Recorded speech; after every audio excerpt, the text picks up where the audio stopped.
Freak, I'm very glad that Azael has returned from his scouting trip, I guess. I was working hard. Yeah, that was a very quick flight as well. Whoever you got back, we are ready, of course, for OpTic versus CLG to kick off Week 8 of the LCS. As you can see, intended 5, I guess we'll call them, for CLG are back starting once again. But both these teams have a lot to think about as we move into the final weeks of the LCS. Yeah, they really do need to start picking up those wins. You know, Mark had been talking about it, though. CLG, with their, you want to call it, intended starting roster or assumed starting roster, is actually 5-5, right? It's with these subs that they really have been faltering, 0-4, when switching away from these 5 that we're seeing sitting here on the stage. So certainly do have a good shot at picking up a win here today. And both them and OpTic really need to fight and scrape for every win that they can get, because we're in Week 8 and there's not a lot of games to give. Yeah, and OpTic have an interesting approach, I guess, given where they are in the standings. We've seen 6-man, 7-man rosters before be somewhat effective in NA, but them really committing to using both Dardoch and Medius, 2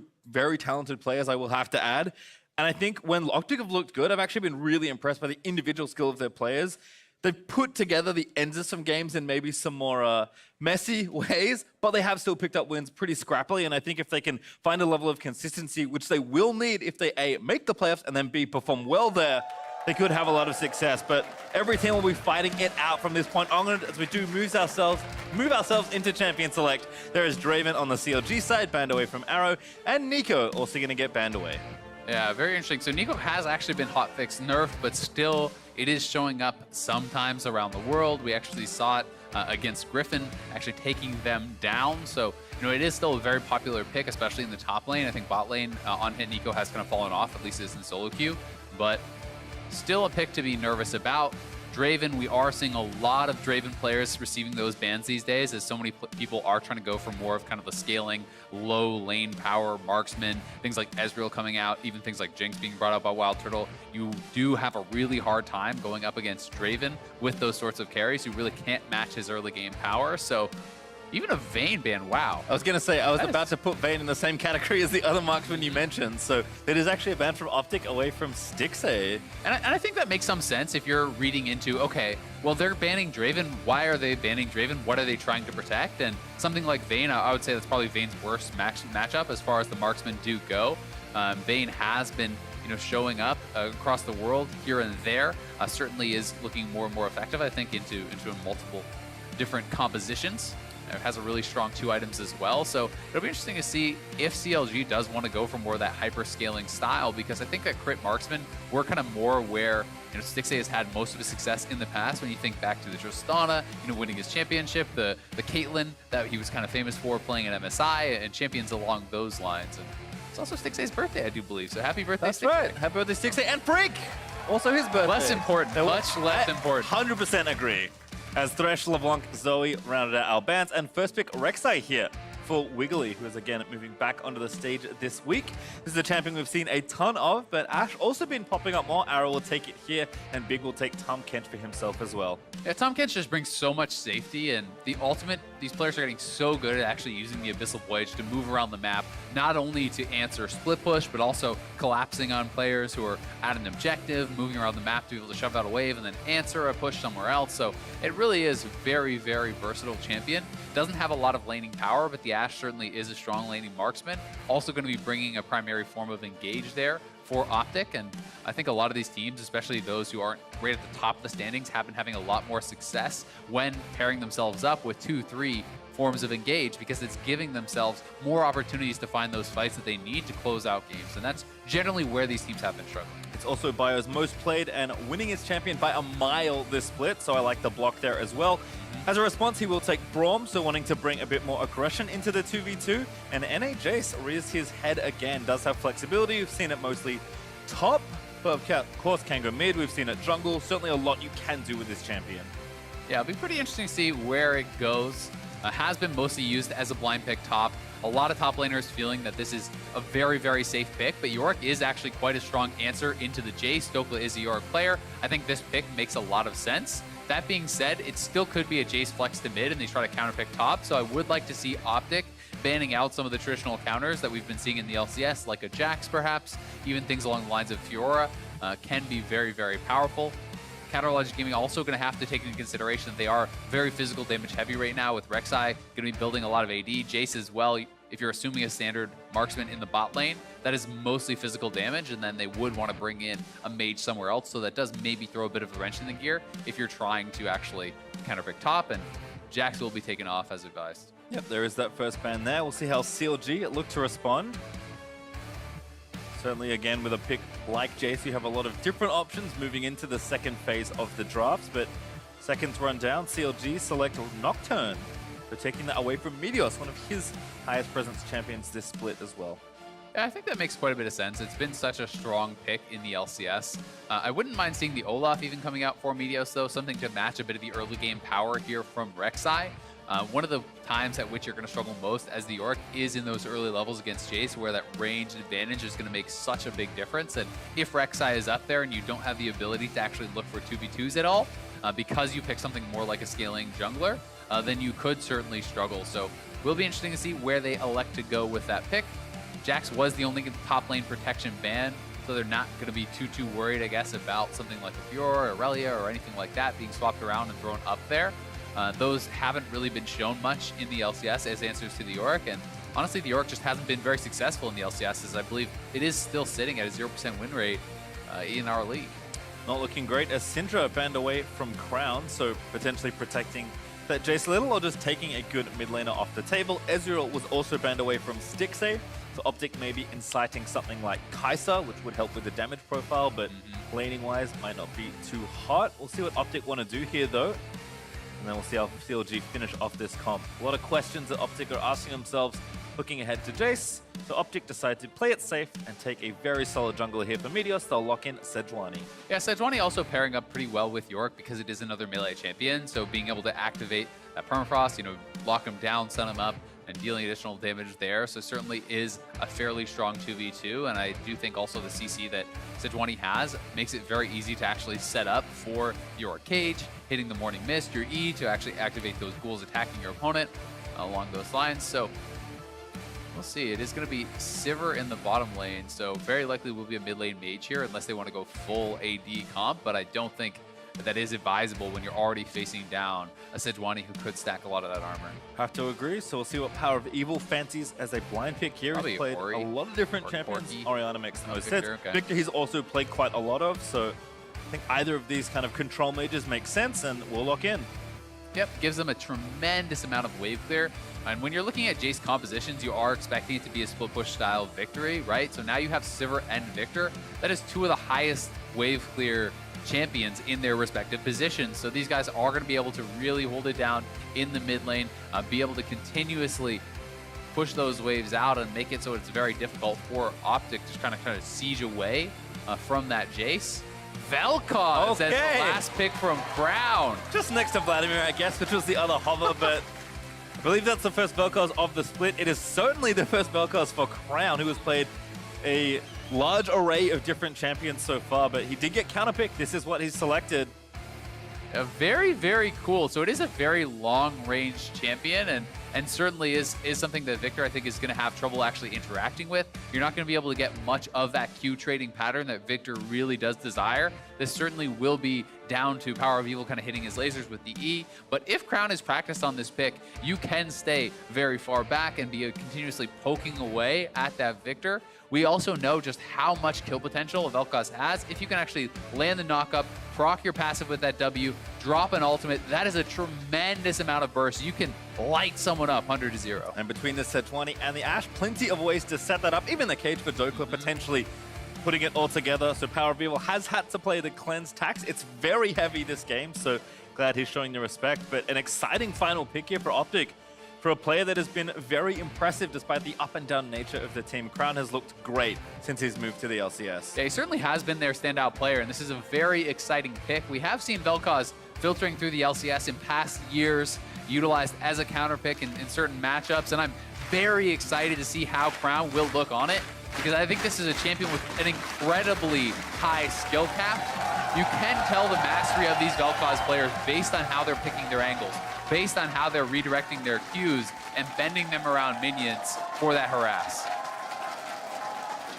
Well, certainly exciting here as CLG and OpTic will square off for our first match today. Both looking to kind of some of their slides for CLG. It was a rough weekend last time around. OpTic have been up and down or split long on their side, but certainly every win matters given how late we are in the season. Yeah, it really does. I mean, this is second to last week, and it's kind of crazy how fast it feels like the spring split has gone by. Every split feels the same way. As soon as the split starts, all of a sudden it's playoffs, then it's MSI, and then you're like, well, summer starts, and now it's Worlds, and okay, where'd the year go? But it's going to be an exciting one here as we are going to get into pause. We'll let you guys know as soon as we have found out what the issue is. But some interesting things to talk about with the runes, as it is actually going to be a press the attack Rek'Sai here for Wiggly. Conqueror certainly had been the most popular choice by far, and one of the things that kind of brought Rek'Sai back into the meta. But Conqueror has now received a number of repeated nerfs, and we're seeing these Rek'Sai players kind of branch out. Conqueror still can work, but we are seeing some press the attack, we are seeing some electrocute, we are seeing, various different options kind of popping up here for these players, and it's interesting to see exactly where they are going to go, but we're seeing some ready calls in the lobby, so I do believe we should be getting back into this. Certainly seems like it. We'll let you know, of course, as soon as that happens. Just checking through with the other keystones, nothing super surprising. We have Comet there for Crown, which has been a relatively popular option in mid for a while. And of course, Tom Kent taking a pretty standard spellbook, but always nice to see these sort of very creative keystones being used from the support role. Yeah, I mean, I like a lot of the choices, right? You can see that Biofrost is actually going to be playing Guardian Braum, and as such, he's going to be taking heal as well. So this is a very kind of defensive setup here for him. 6A wanted to go for a TP on the Sivir to have a little bit more lane tempo to be able to actually get a good buy off and hopefully try to keep Arrow pushed in. So we'll see how they're going to be able to navigate all of that. Will be pretty interesting. And it's also fleet footwork for the Sivir. So definitely more of a defensive setup here for the CLG bot lane. I think in general, given Victor plus Sivir, I mean, you said it already, two of the best wave clear champions in their respective positions. I think Sivir arguably the best as a bot lane, and Victor is competing with the likes of, say, Anivia, but certainly both can do a good job of stalling out the game, and I feel like it's almost becoming like a signature of the organization, not even just this iteration of CLG, that, you know what, sometimes the games are long, but generally they've been quite successful at playing for that late game. CLG games, on average this split, have been almost exhaustively long. Yeah, and I mean, if you're drafting for the late game win condition, that's a totally fine way to play the game, right? You're going to draft Sivir, you're going to draft Victor. These are champions that are going to be scaling very well up to that 6-item stage and going to be monsters at that point. The question, though, becomes, okay, well, you have kind of some late game insurance here, but the Jace and certainly the Rek'Sai are more of the early game flavor style of champions. These are guys that want to have advantages going into those later stages and don't teamfight as well on even keel. And especially when you're looking at a Jace into Dokla playing this Yorick, who is actually a very experienced Yorick player, I think that can become a fairly tough matchup for the Jace unless you're able to constantly actually dodge out of those morning mists, which is the E thrown out there by Ghoul, by the Yorick to actually proc those ghouls onto you. So we'll see how he's going to be able to do, and I think the 2v2 top lane matters a lot. Certainly in the early game especially, but even as the game continues on, you mentioned that with Jace, it turns into some sort of 4-1 game. You really do want Jace to be mostly in a side lane pressuring and trying to take down structures, but I feel like the game plan is basically the same for Yorick as well, so I'm very curious on your thoughts on, when we get to the mid to late game stages, who's supposed to win that 1v1? I think Yorick actually can win that, certainly. It gets to a stage where generally, you're not going to have much lifesteal actually in the build there for Jace. And Yorick, if he's hitting any of the E's, especially post having the ultimate out, it can become very difficult for Jace to actually sit around in that lane. And once you're at Triforce, if you're not way behind, you can straight up 1v1 this guy. And then the cage starts to become very, very powerful because he has no kind of defensive escape. His only actual jump is they're going to look for a wraparound here. Yep, we are back in, and Biofrost, along with Wiggly and Darshan, have looked to try and cut off Dokla through the tri-bush, but no success. Instead, OpTic will invade on the other side and get their vision. Yeah, so it is all good, but, Jace essentially can only get out of the cage with the offensive jump of the hammer form, right? So you can to the skies, go melee form, jump out, but that generally means you can only jump into the Yorick, which doesn't actually help you if you're losing the fight. So we'll see. I think it's certainly Jace favored early, but if you are not way ahead of the Yorick, he can take over, and I'm excited to see how this one's going to go. Certainly excited to see both junglers on either side as well back into the mix. See where they do start. Looks like right side for both, so red for Wiggly and blue for Meteos. And of course, Crown on this Vel'Koz. Last seen in 2018. Bjergsen played it in a regional qualifier, so it's been quite a while since we've seen the octopus. Yeah, it definitely has been a while, but was kind of a bit of a popular counter pick for a bit of that split. And just to give a little context, the pause was Big felt his home guard may have ticked off early, running out of base, so wanted to make sure that that wasn't the case. I believe it wasn't, so we are all good. Back into game here. And it certainly can matter in those early game stages if you're getting to an invade late or something along those lines. And when we're watching this matchup, what you're really going to try to watch for is Dokla and how he's using the ghouls. He's trying to keep access to this mini wave as much as he can to actually get those graves out. You can see kind of that red hand sticking up. Those are 2 of those graves that he has actually spawned.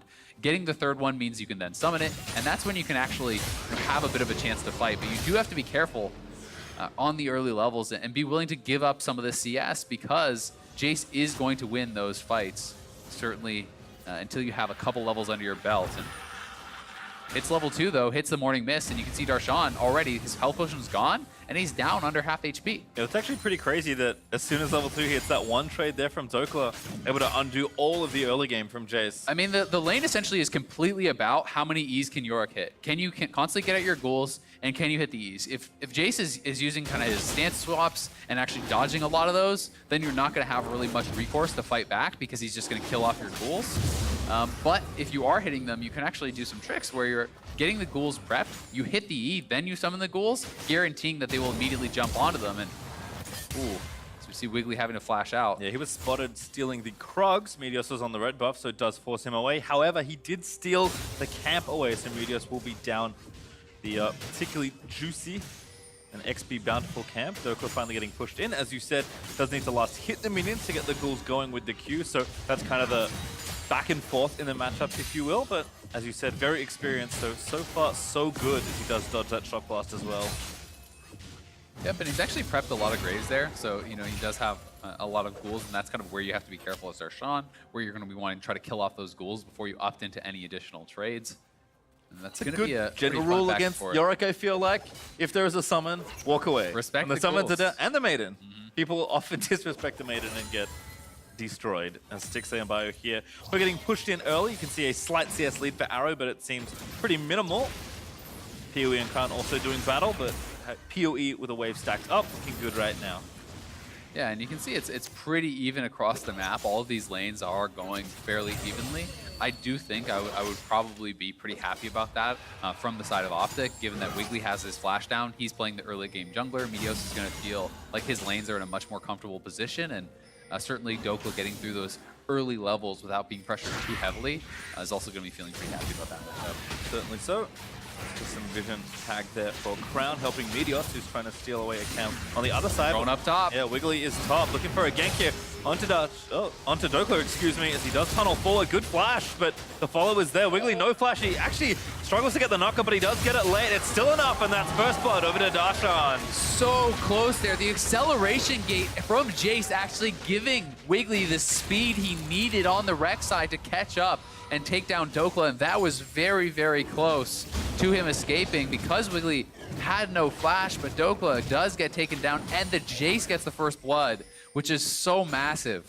Yep, TP in from Dokla, has those parts of a fade, the crystal and the longsword. Stixley going to try and force Meteos out of the jungle, does do so, and will polish off the rest of the Krug camp. But that first blood gold, a serrated Dirk, nice and fresh there for Darshan, as we'll watch this gank again. Yeah, here it is one more time. You know, no wards in the area for Dokla, and Wiggly's coming in behind. Darshan does a good job actually getting behind him and knocking Dokla away. I think that if Dokla actually just instantly early flashed, he would have probably been able to walk this one out and survive.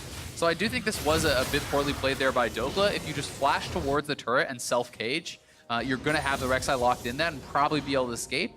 He did delay a little bit, gets knocked away, and then the acceleration gate giving the speed up to Wiggly means Rek'Sai catches back up to him, and they do get that first blood on Jace. Just 6 now for Dokla as Wiggly is again. back here in the top lane. Darshan dives in, slaps down the cage with the hammer. Fog shot checking, but I don't believe it saw Wiggly. Dokla gonna face check, puts the ward down, but will lose it immediately. Yep, and that's always a really rough situation because you are gonna be nervous of repeat ganks. Thankfully, he did have his trinket ward available there, so you know, not gonna be going down again just yet. You can see Meteos heading up towards the top side of the map. He knows that he cannot allow that matchup to snowball. Yorick from behind is pretty darn worthless, so you want to make sure you're kind of playing around that side of the map and trying to at least ward for him, if not gank for him, to keep him relevant in that 1v1. Plate there for Arrow. The push has kind of continued there for OpTic's duo lane despite the CS being even. So a bit of extra gold there for the Ashe. PoE also returning with his first Hex Core upgrade. So now has the laser up with a much easier time to wave clear as the aftershock effect does happen. Maiden going to get beaten down by Darshan. Not looking to last too long here, unfortunately. Yeah, it's pretty rough. I think this is actually really intelligent, though, by Darshan, because so much of the power is in having that ultimate available. Without that, without ghouls, there's not a lot of power in the Yorick. So you can see as soon as the ultimate came out and the Morning Mist is actually avoided by Darshan, he dodges that. You can just focus down the ultimate, kill that off, because the early cooldown on the Yorick ult is actually quite long, and so much of your laning power revolves around protecting that ultimate, keeping it alive, backing off at the correct times, and even sometimes basing to have it heal up. You can see Stixxay was also hanging out in a piece of brush, but Big investigates that. Wiggly back onto the top side of the jungle, looking for again to at least scout out what's happening here. Red buff timer also coming up pretty soon, so see if he maybe thinks about a buff steal here. And this is actually really tough for Dokla because he's going to fall way behind Office. He actually had to base, not because he was super low, but because his jungler is playing bottom side of the map towards the dragon, and they don't know where Rek'Sai is. So he knows he could get dove there,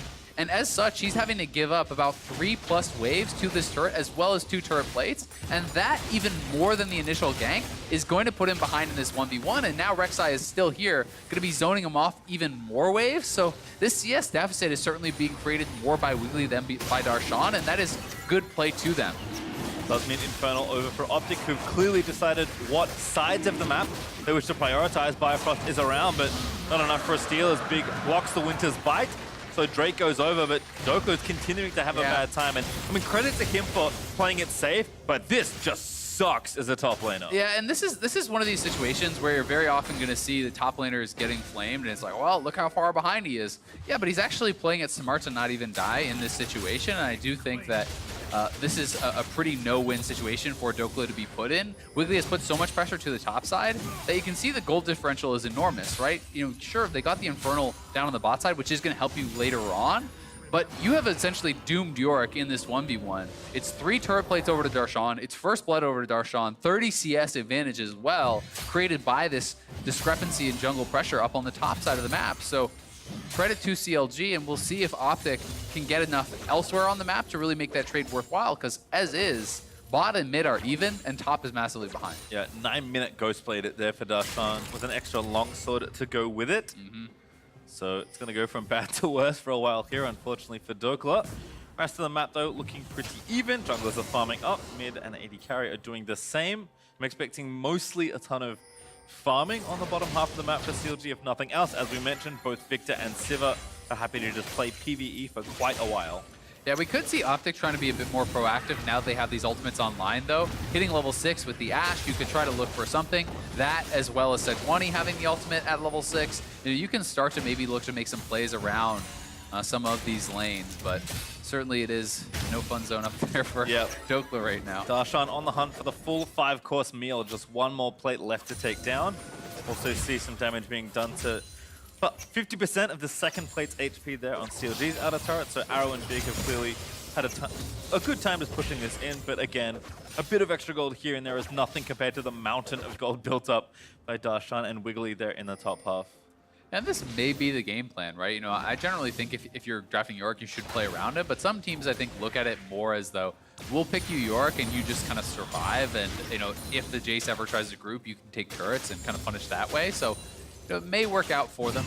And we do have Sejuani up here on the top side of the map, so if we can see Darshan getting caged up, there's a possibility of Meteos being able to hit an ult, or even a potential counter gank, because Wiggly is coming up. Vel'Koz somewhat starting to roam, but is heading back towards mid lane, so this is going to be a 2v2. Yep, Dokla now going to get spotted. Cage goes down. Ult's going to miss, though. And now they're going to keep chasing. TP in for OpTic, though. Chasing onto Darshan. Needs one more auto for the Permafrost. Does find it. There's Crown with the laser as Meteos is able to grab the kill. Really nice roam up there from Crown, and you can see Arrow even shot the arrow up towards top lane. It did connect with Power of Evil, so well done. I mean, they're there on the counter gank. Darshan does flash out on the Sejuani ultimate, but they get the kill. They chase him down. They're now onto Rift Herald, so well played to them. They gave up some early disadvantages, but being able to get a lot of that back and Power of Evil. All slowed. Pressured. Big continuing to open fire as Crown did land the combo there, starting with the knock-up, but Bifrost's going to join to make sure he stays a bit safer. CLG TPing in. Wiggly already dived into the pit to try and get Meteos off the Herald. Looks like the eye was picked up, though, I believe. Yep, we did see Dokla actually grab it, so no problem for him. He'll have the Empowered Recall, will reset. He's going to lose this turret, but he was going to lose that turret anyway, let's be honest. So, not that big of a deal, and a nice turn of events there for OpTic. Certainly doesn't help out Dokla too much just yet. It will relieve a little bit of pressure, but he didn't pick up the kill. He didn't get any of the gold from that, so he's still going to be very far behind, and even more so once this turret does fall. But still, all things considered, across the map, it was a good play for OpTic, and we'll see if they can get some turret plays of their own, with this Rift Herald. That'll even out some of the gold even more. Feels like for the early game, both teams sort of enacting their intended plans here. So we'll see if Darshan can continue to snowball through and take over the game like Jace is known to towards the early and mid-game stages. There is also second Infernal up in 50 seconds, so OpTic would love to add another one alongside their first, but maybe CLG fancy some sort of scuffle around the area instead. Yeah, it would be interesting to see if they want to try to contest forward. I think CLG would be smart to utilize Darshan to roam down and try to actually pressure that, because they do have the gold lead now. You now want to kind of bring back what you have put into Darshan and get something out of it for the rest of the map, because giving over a double Infernal advantage to this OpTic team certainly erases a lot of any doubts that you have about their scaling, as that is going to help you a lot when you get to those later stages of the game, especially for the Ashe Vel'Koz and Yorick here. But for now, it is actually Darshan just staying up top. He may be roaming down now, but OpTic do have TP advantage. Yeah, Crown continuing to poke, has finished his loot, and Bifrost will catch him though. Needs one more auto attack. Flash there from Crown. Good ult from Meteos actually. Provides some coverages. Here's Arrow and Big. Meteos, we're going to go back around. Bifrost eats the Enchanted Crystal Arrow. There's the laser, and out from Vel'Koz as Bio is forced to flash away. Now Big is going to devour Arrow to keep him safe as Power of Evil let rip the ulti. There's the ult from Wiggly trying to get in and execute Big, but he flashes out to safety barely in time. Yeah, OpTic just kind of tried to chase through the gravity field there that Power of Evil had dropped over the wall, and it puts them in such an awkward spot as they are getting absolutely chunked down. They will lose positioning around this dragon. It should be an easy Infernal going the way after CLG did push them out. Also, red buff steal for Darshan as a result of that as well, who did roam down to try and assist on the play. So there is Infernal over to CLG. They'll equalize here. They're actually getting strong damage onto this outer turret in bot lane. Trying to equalize there as well. It won't be enough to take it down by the looks of things. Need another wave at least. And Big will return to cover it, but you can see that plate gold for CLG. That is almost all Darshan in the top lane. Yeah, and that's part of that huge gold lead that he has amassed. First blood, a bunch of turret plates, the turret gold, local gold going to him as well. So certainly going to be feeling really good about that. And the fact that, Stixxay now on the Essence Reaver has actually completed his item, getting a CS advantage for himself here too. Looking nice. They've equalized in the Dragons, and it's pretty interesting to see the Essence Reaver coming out here for Stixxay. A lot of pros that I've talked to really seem to favor the Infinity Edge very heavily. But I will say that Essence Reaver does bring a lot of utility in that CDR is going to be very nice for lower cooldown on your ultimates. And also just having the mana refresh on auto attacks means you can essentially have infinite wave clear, right? You can sit very comfortably, if you want to send Victor out to a side lane in that mid lane, and you can just clear out the waves over and over and over using only abilities and making it very safe and repeatable there for the Sivir. I feel like the way it's been... That is not the rift you want to see. Oh yeah, thundered back as well. Darshan actually not going to let it get to the turret. Yeah, that was really poorly done, honestly, from Dokla. That's not the kind of rift you want to see come out from OpTic, as that was a lot of what they got from that top lane play, right? And they get absolutely nothing. He doesn't even get a charge. If you're going to drop it in the face of the Jace, you can't fight him even with that. You're too far behind. Yep, was too late for plates. Was not in range to get damage onto the turret, so somewhat of a waste there for Dokla. As Infernal number 3 is apparently coming up next, so it's... I guess they know the CLG playing. They knew they were going to go to the late game, because the game is certainly obliging in that regard. TP in there from CLG. They're trying to force that Stixxay, never mind. Every awkward TP is always an ADC. Always. Meteos tagged. Gets away though. Bifrost putting up the door. Now actually have to run away himself. Ulti gonna just miss. Bio did stand behind Stixxay to get to safety. Yeah, even if they hit that, I don't think they actually get a kill. Because, I mean, really, if it's going to hit on a Biofrost or someone, Arrow is over the wall in the pit. You know, Vel'Koz is there, but not sure if you can actually 100-0 the Guardian Braum, who has heal available.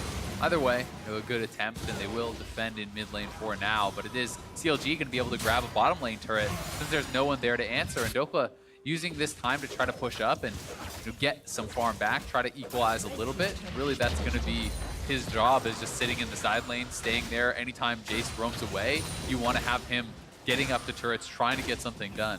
Yeah, but again, CLG have enough people to push the side lanes. As I was alluding to earlier, again, IE versus SM3 has kind of been explained as well. IE does something when you buy it as a first item. You know, you can fight, like, it does damage, you can fight people, you can beat in scuffles. SM3 is like the PvE item. It's like, it doesn't do much by itself. But of course, combined with other items, like another Zeal item and the Infinity Edge that inevitably will come, it does a lot.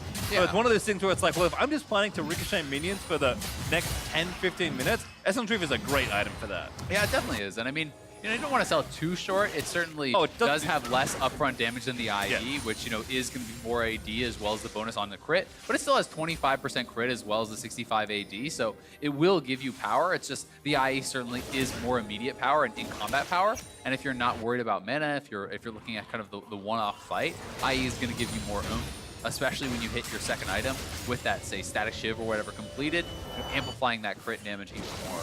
And amplifying the wave clear. That's true. Is always what you want to see.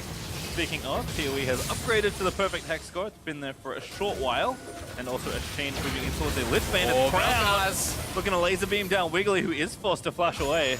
That's the damage I'm talking about, though. If you get hit by a knockup, that is essentially guaranteeing both sides of the W hit you. That is a passive proc. That plus the ultimate can kill someone if you land that full combo. I mean, that is Wiggly flashing out, plus the Guardian there from Braum, and he's still got very, very low. So you are seeing the power that Vel'Koz has here as Darshan looking to roam down and put a little pressure on. Pretty significant chunk of damage there. Black Cleaver is not finished for Darshan, so going a slightly different route than all lethality all the time, but still pumping out plenty of damage at this stage in the game. Yeah, and I think it's, you know, this sort of build allows you to be a little bit more kind of in the face of some of your opponents if you want to come down for a team fight. Having a little bit of HP instead of going something pure lethality does allow you to kind of scrap with your opponents a bit more. And despite the fact that I said, you know, normally when you hit Triforce, that can be a pretty good time in the matchup for Yorick, he is so far behind in the gold that all these benchmarks really are irrelevant now. You know, you have to kind of be near parity to really be able to compete.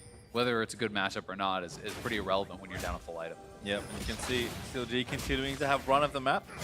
Pretty heavy siege onto mid lane here as Darshan is sticking down, leaving Dokla with a minion wave in top lane as CLG trying to get that second Infernal. It seems like OpTic can't make it in time, so we'll just have to gift that objective over.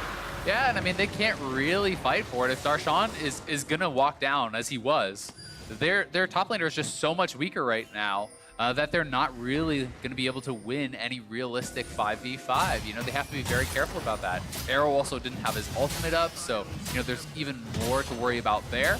What this does buy is a bit of time for Dokla, so he's going to be able to knock down that turret. And, you know, even from behind, as soon as you have the Triforce, you will crush through turrets with your ghouls, with the ultimate out, the Sheen proc, the attack speed. Now, that is going to give you a lot of power to knock that down. Yep, had Demolish as well, of course, from the Resolve tree, so able to polish off the turret in pretty quick succession.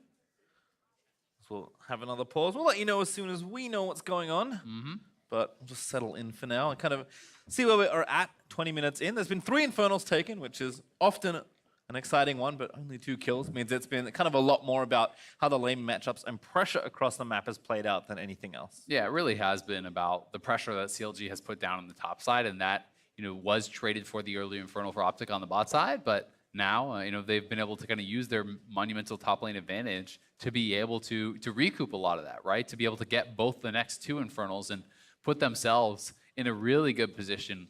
Especially the Infernal is so good for their composition when you have 4 members who are going to be building ADAP, right? They don't even have the tank jungler. They are going to be having Rek'Sai on Warrior Black Cleaver soon, so he's getting that amp damage. Victor, Sivir, Jace, of course, all getting that amp damage as well. Just to kind of look at the gold itself, we've talked a lot about how strong Jace is, but if you look there on your screen, you can see between the 2 teams, it's about 3,000 gold ahead for CLG. Darshan is up 2,300 gold. So as far as the total percentage of gold lead owned just by Darshan is pretty ridiculous. and kind of a testament to how far ahead he is. You can see he had a great Jax game last weekend, kind of carrying the game from there, and it seems like the team is willing to put him back on these kind of carries and just have faith that he'll be able to do his thing. And there is, to give you a little bit of context, it's a visual bug rate on the side of CLG, so they are actually seeing kind of the eyes above your head that show that you have been spotted by Hawkshot, even though the Hawkshot is not active. So it is not giving OpTic vision. It is simply a visual bug above some of the CLG members' heads. So we are paused for that, checking that out if it's going to be okay to resume or if they can quickly fix that. Hopefully we will be able to get right back into the game. Certainly have to hope so. I assume that's the same set of eyes that like Scry's bloom? I think it's the same idea. Yeah, it's just the indicator that you have been spotted, even though they have not been spotted currently. That would be very unnerving. Yeah, exactly, right? And that is something that could be pretty distracting, especially if you're not sure if the Hawkshot did just recently go out, right? You don't know necessarily if you have those eyes on you or not. Never know who's watching.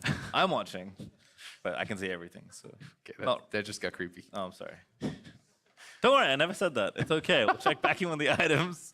No static shiv, unfortunately for Stixxay, it is RFC instead, but not too much difference, it feels like. No, I mean, and I think that having an RFC is yes, it's less wave clear, it's like less potential power, but Rapid Fire just feels so good for these ADs to build simply because it's giving you that one long range auto where you actually have more opportunities to kind of either chase someone down and get that final hit, or even be able to get an auto off on someone who's going to outrange you very heavily like a Vel'Koz or even the Ashe, where you might otherwise not be able to kind of get access to getting that damage down on them. So, you know, it is certainly, I think, a comfort item for a lot of players, and it's something that just has like so many, it just feels really good to play with, basically, right? Even for sieging, you know, playing something like the Sivir, you are very short range and it can be difficult to walk up to the turrets, but at the very least you can use those rapid fire procs on the turrets to kind of slowly try to chip them down. Yeah, it is of course a percentage range increase for that auto. I think when that change was made, everyone immediately thought of something like Caitlyn was the obvious one, where it's like, finally I can shoot the turret from outside. Turns out, much like move speed, extra range is a stat that is very hard to come by in League of Legends. So if you give it to even little Sivir with her short auto attack range, she'll be very happy as we pop ourselves back onto the rift. Yep, even Stormrazor, right? You know, that has been buffed recently, so I'm seeing some players buying it, certainly as a later item, but you can do some pretty funny stuff, especially with the long-range marksman, where you are going fleet and you go into a rapid fire and you get the Stormrazor, and then you are very far outrange the turret, and you can kind of just poke down turrets from outside of their range, as well as having these really ridiculously long auto attacks, but still not seeing much. I'm not sure that's the timeline I'm down for, to be perfectly honest with you. If that becomes a strategy, then I hope they delete that item, but we'll see.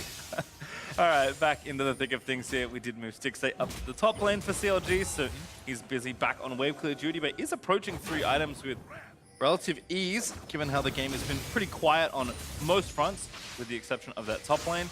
There are still outer mid turrets to knock down, which everyone knows is always the most highly prized turret. Rightly so, it is the best lane. But it just seems like mages are wave clearing back and forth, and neither Vel'Koz or Victor are very good at letting people hit turrets. Yeah, Vel'Koz has really strong wave clear as well, and you can see them heading down towards the bottom side. I don't know if they want to try to turn and fight this. The Maiden is going to go down, so you have to certainly retreat now, but Darshan, I think, showing a lot of understanding of how this sort of matchup should be played, and understanding that you need to prioritize the tools, you need to prioritize taking down the ultimate to reduce a lot of Dokla's power. Certainly with that massive gold advantage he has, there's no chance that Dokka can pressure him without it. Instead, backs off. Now back to hitting the minions. That CS lead is ballooning up 60 ahead right now, as Dokka does return with his next component, but he is a long way away from item number 2.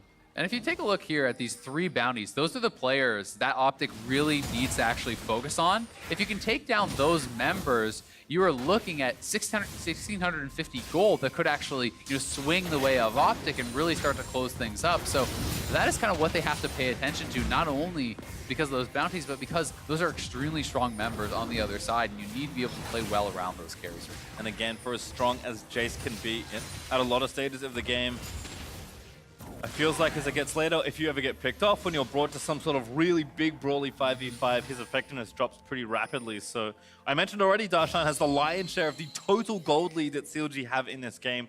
So a death from him would be extremely costly for a bunch of different reasons. And right now is respecting some of the lack of vision in the right-hand side jungle, but looks like CLG are firmly trying to just pressure the tier 2 here in top lane. and force OpTic to meet them there.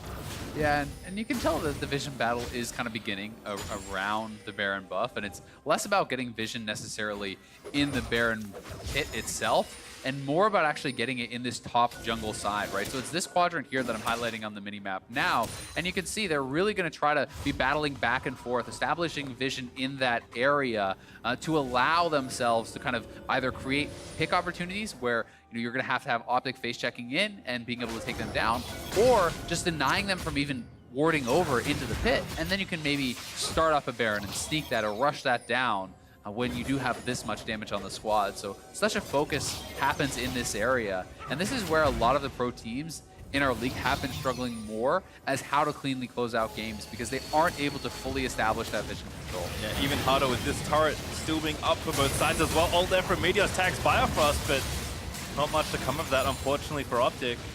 But they're just trying to buy time, right? You see Jace roam up, you say, okay, great, we clear the wave, we wait for Dokla to do something on the other side of the map. And they have opted into this, and they are certainly very far behind in that bottom lane as Dokla is way down in Darshan. So they have to play very carefully, they have to play very patiently and bide their time. So, Meteos throwing out that ultimate just almost as a disengaging ultimate, I think is certainly reasonable.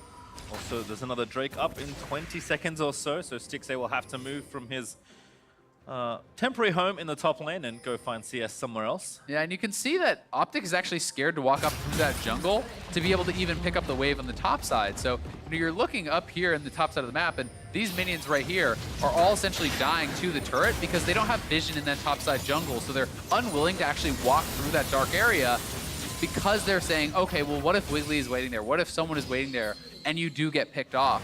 And both Arrow and Crown were unwilling to actually walk up, which means they're going to be bleeding out more gold. They are going to be falling further behind as CLG is collecting all three waves. That pressure from Crown, though, he just ulted Bifrost straight up and looked like he almost might grab a kill. It does give them the Mountain Drake, so Dokla also getting the bottom outer turret as Darshan roamed up once more, means that OpTic finally equalized back in turrets. But again, this is a very long map. These games don't happen that often, but having two really long side lanes and an extremely short mid lane with the outer turret still being up is often a very maneuvering heavy kind of game. It certainly is, and OpTic knows, and that's why they're moving 4 members into this jungle, that they essentially only control one quadrant of the jungle right now. So they are going to fall further and further behind in that gold, right? You need to fight back for this. You need to be able to actually get the vision back and be able to have Meteos farming these camps, or you're going to see not only the carries, but the jungler from CLG pulling away from the rest of the pack. And that is certainly a big reason why you see Stixxay, who's over 60 CS up on Arrow when they were fairly even in lane, right? It's because Stixxay is having the freedom to go up and farm away these camps, farm away that side wave, knowing that they have the vision, knowing that they have the safety to do it, and Arrow oftentimes can't.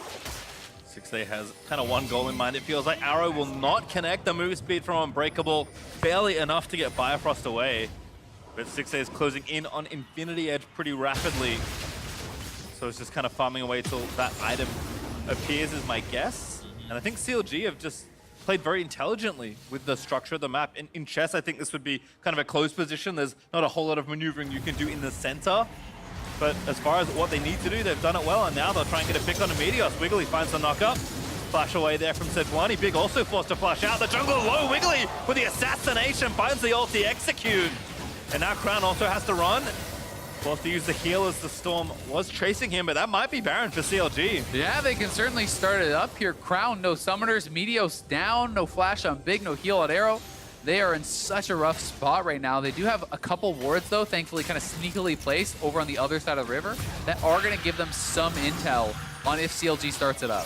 For what you were saying earlier, though, about controlling vision in that quadrant, you can see the dividends paying off finally there for CLG. They were consistently roaming in, swooping out vision, putting vision down themselves, and finally someone from OpTic overstepped, and they're able to get a few kills. Unfortunately for them, they couldn't convert much after that, and staying here for this turret might cost Bifrost his life. The Abyssal Voyage comes in, there's the laser beam out from Vel'Koz. Goodbye, Bio, as Big grabs the kill. Yeah, well done. The collapse comes in with the Abyssal Voyage. They do trade back a kill, but it is the mid lane turret finally falling as the trade. So certainly CLG, as you say, controlling all of that vision in that red jungle for so long. just now that they get a kill, you can see all of OpTic is moving over here, and they're actually just kind of going straight onto the Baron. They know that they're up one member, and they've been in this tough to navigate situation, so they're trying to force the Jace to come to them. They're trying to force them into this choke.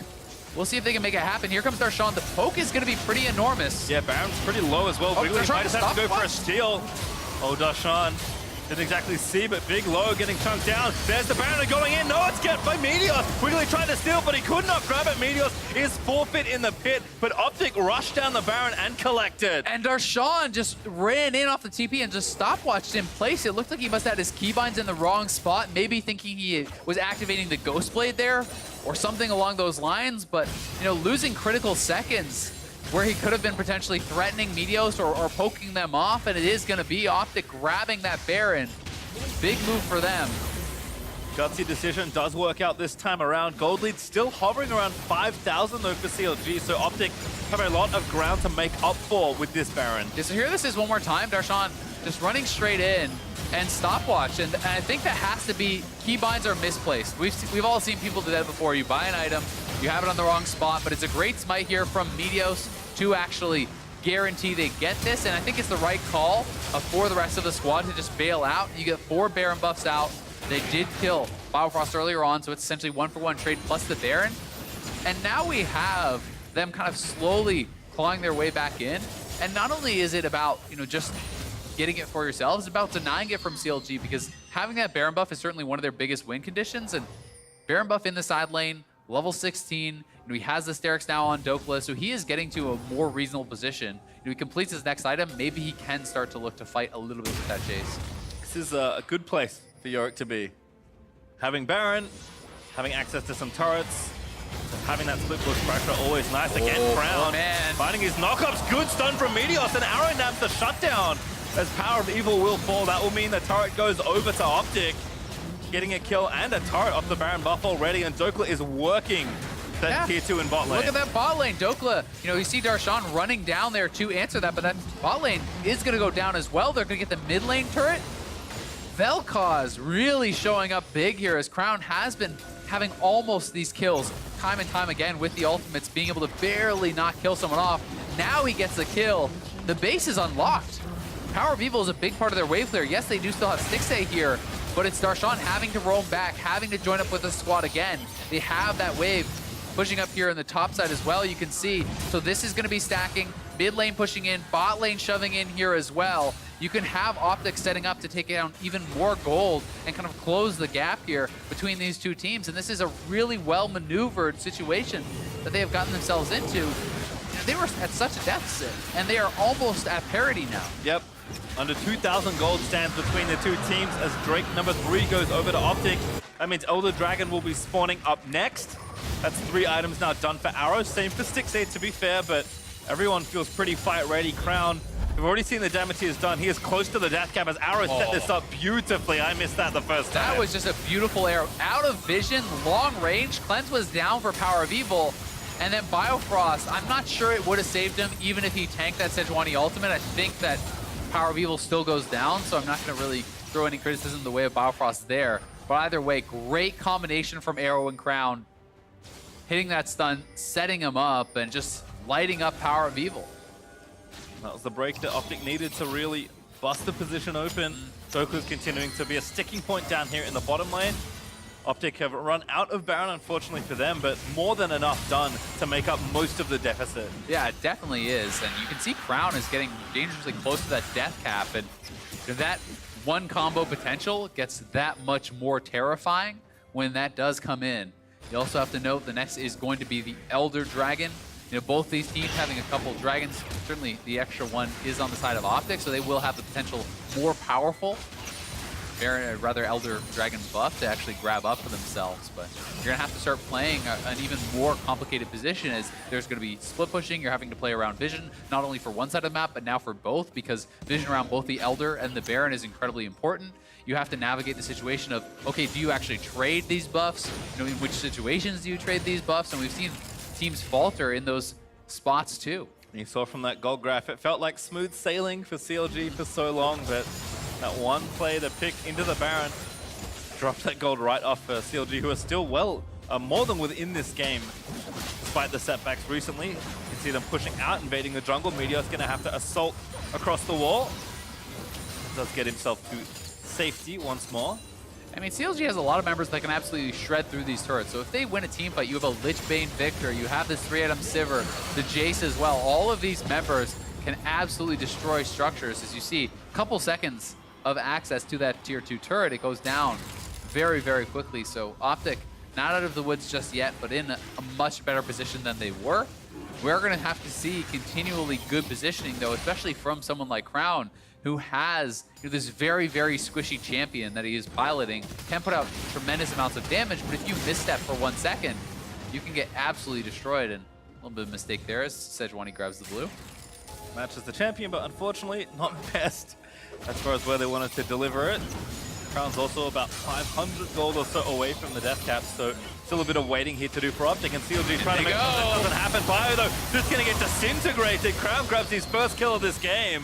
Yeah, that was with the flash. He just gets shredded. They're going for Dokla, but a good self-cage. Actually just peeling out. They could actually look for a re-engage potentially. Now they're in the arena with the Maiden. Darshan gets chunked down by the shovel. And CLG, not that many angles of attack for them.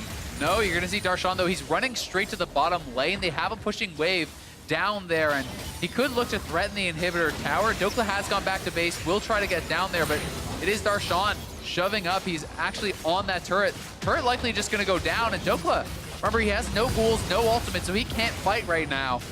This puts Darshan in the corner, but Darshan breaks out and now start. Oh, they're not inhibitor. moving because they don't want to actually give up the tremor sense there. So OpTic trying to lay a trap. Not going to fall for it just yet, but they're now starting the Baron. And meanwhile, Darshan's still over in that bottom lane. Biofrost running back. Darshan does have TP available. We'll see if they commit to finishing as Crown is laying in wait on the side. Yep, Dokla does too. So looks like TPs can't come in just yet from either top laner. Now they know Crown. Oh no! Upside down ult, not what you want to see. Had to flash out, and that must have been a hard mouse pivot. But that's them off the Baron. OpTic have to run away. Yeah, Crown really gets spotted out by Power of Evil. Power of Evil makes the call to just flash straight on him. And Crown tries to flash shield, knock up, and ult backwards while flashing the other way. He fails the mechanics of it and ends up being down both his summoners and wasting the ult. So certainly they have to bail out of that situation, but they are okay for now as CLG unable to actually try to go onto the Baron themselves. And it is at least a trade of flashes for the mid lane, but they do go positive a heal. So here this is one more time. You're seeing them trying to lay in wait. Crown wants them to go forward and actually get in knockup range. If he can land the full combo, he can get a kill, but he's spotted out by Power of Evil. So now the inputs are, you're trying to E forward, flash shield backwards, then move your mouse again and ult back the other way, but the engage coming in mid lane. Yep, looking for it once more. CLG trying to fight as the major buffs are respawning. Wiggly Core, though, has GA, will now resurrect. But Gravity Field is going to lock somebody up big with the save on the Meteor. They need to save their jungler. Ulti from Crown almost picks up a kill, but can't quite get the last few bits of health. So close on both sides. Big barely surviving, Meteos barely surviving. Wiggly and Biofrost incredibly low. Any one of these members could go down, but it is CLG with a health advantage. They are onto this Elder Dragon. It has been spotted. The call is being made to trade, but Power of Evil's in the area. He may try to poke them off this. We'll see if CLG can even get over there to try to stop it, because the Elder does go down first, and now they're extremely powerful on the map right now. They're rushing over to try to contest OpTic. Yeah, it's gone. No ult there for Stixxay, so couldn't speed the rest over. OpTic do collect the objective, but as you mentioned, it is a trade. It is the trade, and the Baron buff will last longer, so now OpTic wants to try to wait out this buff, play very defensively, allow that to expire, and then try to get something done, with the remaining seconds in that Baron. But it does also set up for the potential extremely powerful second Elder. We're getting double the power from those buffs, as well as double the duration on the buff itself. So CLG will be looking very heavily towards that. Well, OpTic, while they can, will push out these waves, but not going to be able to stick around for too much longer. Even Darshan with just a Q gets damage on an arrow, does walk around the crystal arrow coming his way, so will not be picked off then, and potentially lose his life / his guardian angel. But as CLG do return onto the map, OpTic show the proper respect and back up towards their turrets. And we are seeing Stixxay closing in on a full build here. He's already on the Lord Dominix. He has the IE Essence Reaper plus Rapid Fire. This guy is monstrously strong.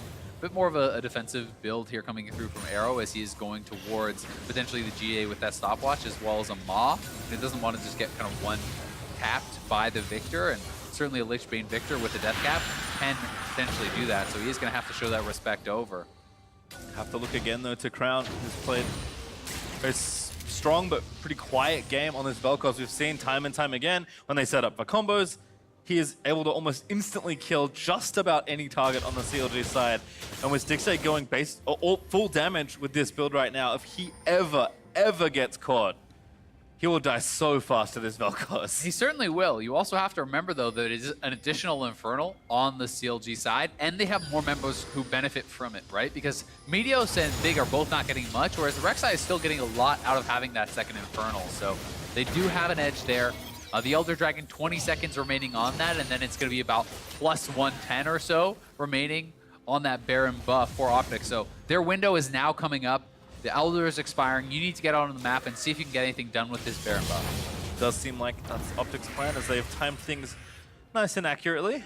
So move back around, clear some of the vision that CLG's put down, and try and get some more structures and equalize on turrets. But it does feel like this game is going to develop for quite a while. We're almost at the 40-minute mark, and it doesn't feel like the game is going to end anytime soon with how the teams have played. Yeah, certainly both teams playing it very patiently, but at the same time with an open inhibitor in the bot lane, one fight can end the game.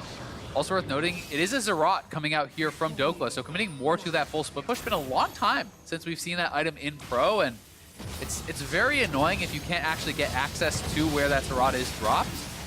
CLG does have a ward on it, so they know the area it's in, but we'll see if they can actually walk up and get access to it, as it looks like they're going to try to do now. Yep, we'll take it down. Dokla, just playing his character's role effectively, trying to summon as many things as he possibly can. Yep. But it's certainly annoying, and as you mentioned, Yorick is a champion that feels best when anchored for as long as humanly possible to a side lane. So work was done in top lane, they killed this rot, now it's time to do the same thing down in bot lane. And it's certainly possible that Dokla could win a 1v1 against Darshan now. So Darshan has to kind of give that respect over, despite the fact that he was so far ahead in the gold lead. The QSS doesn't really do anything for Darshan in that 1v1, and that's really the only kind of gold discrepancy that is there whatsoever. So, they're both sitting on 4 completed items plus boots, and we'll see if Dokla can make anything happen in a side lane, or if it even comes down to that, because as of now, it's been more about Darshan pushing the waves than roaming to the team, and been more about actually the group play than a full-on commitment to kind of a suicide split push style. Yep, Dokla back up towards the top half as well. Zrot still cooling down. Still won't be up just yet. Arrow Fishes does find Biofrost, but can't get through the 2 carries to try and find the pick. Yeah, and it's a decent chance. I think if you hit Power of Evil, you probably get a cleanse. And I think that's, kind of worth trying right there for Arrow, but it is going to prompt CLG to move forward. You can see along the minimap, both these top laners are splitting on opposite sides, and Crown just drops the ulti. It is going to push them back quite a lot. It's such a short cooldown here at this point in the game. It's a 48-second cooldown. You can use that once every wave and a half, basically, but CLG looking for the re-engage. Crown is split off, no ultimate on him. Yeah, Dokla committed for the top side, and now Big is going to be the target. Stixay does shred him down. And now CLG push in. Major buffs aren't up for a minute or so, but CLG looking to crack the base here. Yeah, really well done by CLG. They're tracking the cooldowns. They know Ashe has no ult, Vel'Koz has no ult, no flash was on Big until just now, so they're going to be able to commit for that fight. They do knock down another inhibitor tower. Dokla is still splitting. If he doesn't come back, they are likely going to lose both inhibitors here, so we'll see what the call is going to be. They may feel, hey, we can't defend it anyway, let's trade. And I think that is perhaps the decision, but it is actually CLG bailing out, so it will be one inhibitor, but it's just going to be traded. So even from the advantageous position, OpTic is able to have an even 1-for-1 inhib. And Darshan, he TP'd to that play, I believe, because it is currently on cooldown. Yeah. Dokla's still with his, so now it's really complicated to play these positions. Yeah, because they have TP advantage. 6A does have one to answer, but you need him grouped with the team.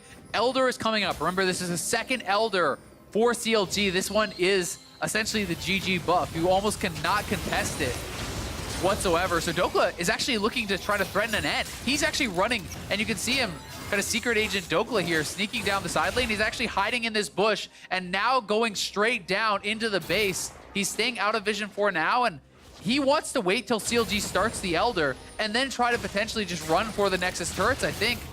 But he's bailing out for the Baron, and These guys are both kind of skirmishing back and forth here over by the Elder. Very complex situation. Darshan also cannot come easily. He doesn't have his TP, so he has to run it on foot. And Doklo is trying to solo the Baron right now. He's got the ghouls, he's got the Maiden, he's on it. CLG is starting the Elder though.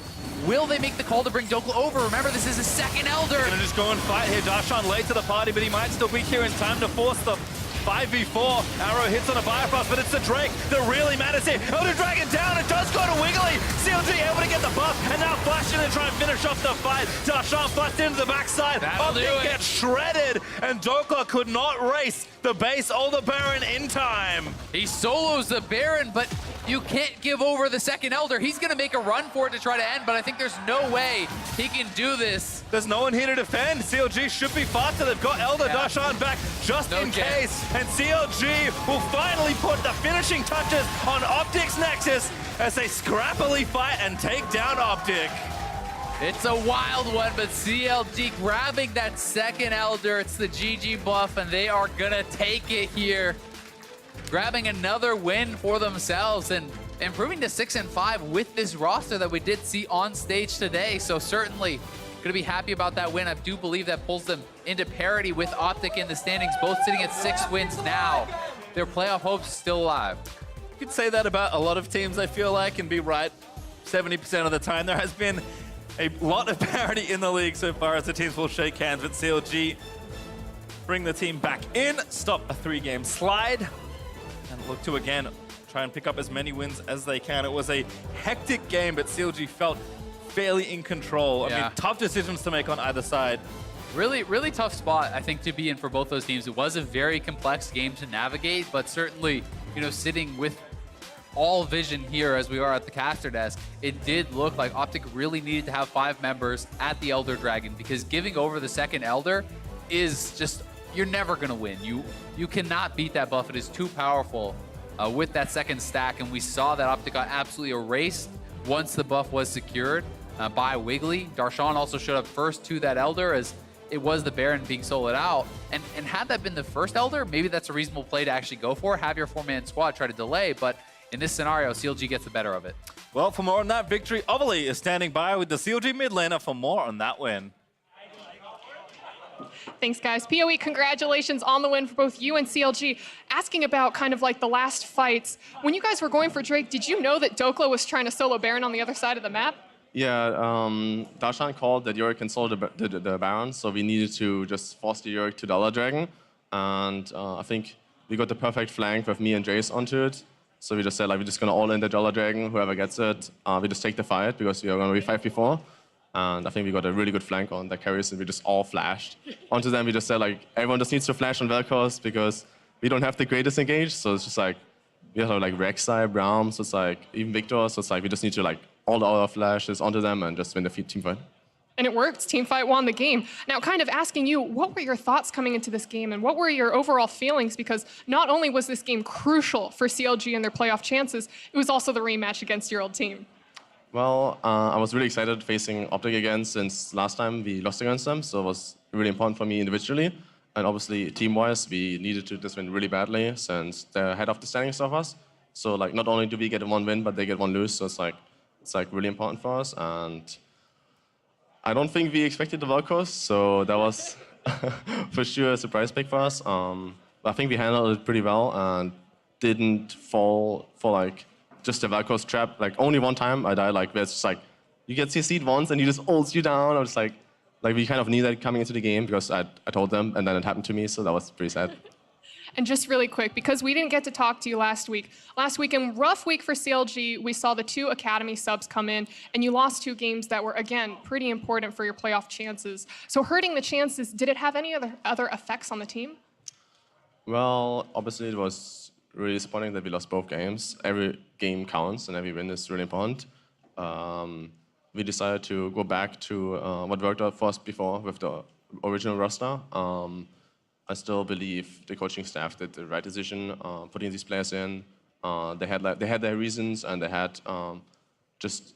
just felt like this was the best possible roster at that time, and we just didn't show up on stage and couldn't get these wins. So I'm not like mad about them. It's just what they believe was right, and we now back to original roster and did 1 win, so I'm pretty happy. Well, wishing you the best of luck with this weekend. Thank you again. And for more on the game, let's hear from the State Farm Analyst Desk.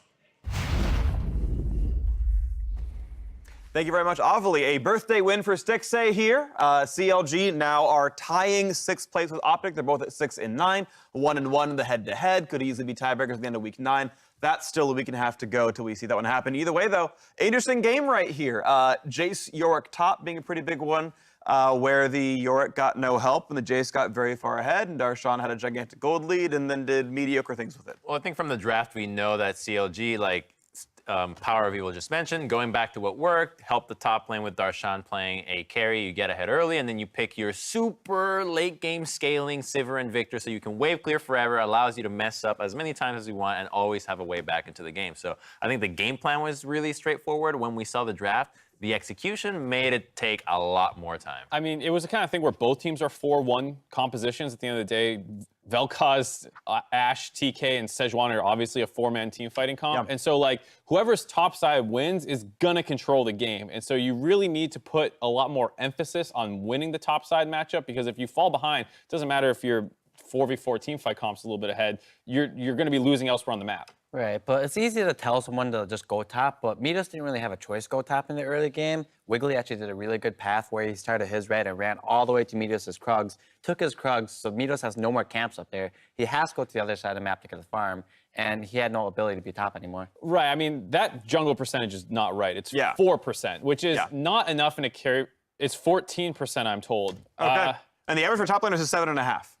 I'm going to have to double check that because I'm I almost heard my ear was positive 4.4. And I'm also positive Meteos was not up there. Maybe that was Rek'Sai's. Like, who knows? Either way, it the looked point like he got is, no help. Jace got tons of help and slammed the Yorick, took the turret, got a giant lead. And from there, it took a really long time for CLG to actually do anything with that advantage, but it was the key to the game, I think, was Darshan actually getting ahead. Well, it's so hard. Like, where else do you gank? You're not going to gank the Sivir Braum as a Sejuani. You're not going to gank the Victor mid with Cleanse. So you really just have top as your option. So it's not go top more. It's more of like, this is really the only place where you can find kills. Yeah.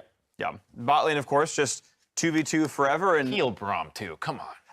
But I mean, it was kind of interesting, right? Because I like the idea of what happened there, because this is not a team that's trying to dive back line, right? It's all very like sit front to back. So okay, we have TP for lane priority, so Sivir never misses a wave. And okay, well if we do get dove, then we have heal on the Braum. So like I get how that 2-on-2 is supposed to work. It keeps lane priority. They got 2 or 3 plates in bottom lane as a result. So CLG bot lane did really well. That worked. CLG had a lead for a very, very, very long time.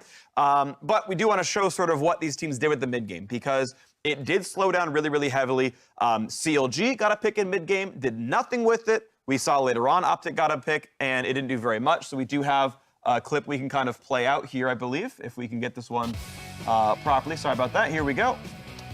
You're right, and the big thing to look at here is this is when CLG has roughly a 4,000 gold lead in the mid-game, right around 26 minutes, and they find a pick off on the enemy jungler, and you have flashes being forced by the opponent team, you're chunking out the enemy team mid laner, you have the opportunity to start Baron there, and they don't do it, and instead, it's OpTic who's going to be able to force the Baron after getting a pick off onto only Biofrost. Now, CLG didn't play this super cleanly, but the fact that OpTic is willing to take these risks is what allowed them to stall this game out. It wouldn't have been a risk for CLG. The smite is not there, so you just have to play it really well. Yeah. Yeah, and of course that one didn't happen. We got, I think, what, 3 Barons overall for OpTic, something crazy like that. But you heard it said by Power of Evil in the post-game interview. Darshan said, hey, by the way, Yorick can solo Baron. We must do something about this. You give him 20 seconds by himself, it's going to fall. So they 5-man the Elder Dragon. OpTic chooses to contest, which, okay, kind of makes sense. The second Elder's a big deal. They would have had 2 Infernal Drakes, but obviously that fight got turned around, and it was OpTic willing to do things that made CLG actually close the game out. I actually don't really like the team comp from OpTic that much. They have Vel'Koz and Ashe, and those aren't really characters that scale super hard into the late game. And if you are going to pick Vel'Koz, you probably want another AD carry that does better poke and or is safer. You have Tahm Kench to save 1 carry, but he can't eat both carries. And as CLG said themselves, their engage is very terrible. It's awful. They can't really engage.